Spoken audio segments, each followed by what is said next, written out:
આજે તો આપણે સવારે 6 વાગે ઉઠીને તૈયાર થઈ ગયા છીએ. મારો લુક તમને કેવો લાગ્યો જરા કોમેન્ટ કરીને કહેજો. પછી મામા તેડવા આવી ગયા એટલે યુગુભાઈને તો નિંદરમાંથી ઉઠાડીને લઈ લીધા. પછી આપણે પહોંચી ગયા હતા મામાના ઘરે. ત્યાં પહોંચીને આપણે વંશભાઈને રમાડવા માંડ્યા. તો અહીં વાત એવી હતી કે મામાએ નવું મકાન લીધું હતું એટલે આજે ત્યાં કુંભઘડો પધરાવવા જવાનો છે.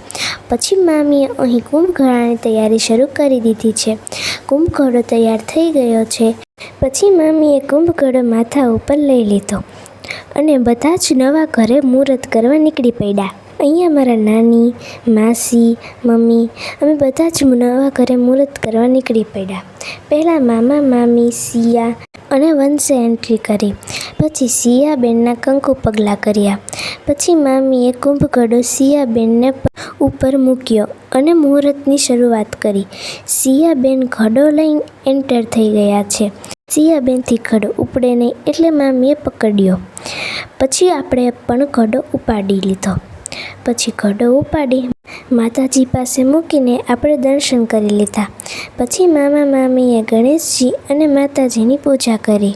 પછી બધા ભેગા થયા એટલે ફોટો પાડવાના તો હોય જ. પછી આપણે આપણા સાદા લુકમાં આવી ગયા અને રસોઈ બનાવવામાં મદદ કરવા માંડ્યા. પછી રસોઈ બની બધા બેસી ગયા જમવા. પહેલાં છોકરીઓને જમાડી દીધી. તેનો હું વિડીયો ઉતારતા ભૂલી ગઈ હતી. જમીને પછી થોડીક વાર બધા બેઠા, વાતચીત કરી. પછી આપણે મામાના ફરફરિયામાં બેસીને નીકળી પડ્યા પાછા ઘર તરફ. તમને મારો આજનો વ્લોગ કેવો લાગ્યો કોમેન્ટ કરીને જણાવજો અને સબસ્ક્રાઈબ પણ કરતા જજો. Bye bye, take care.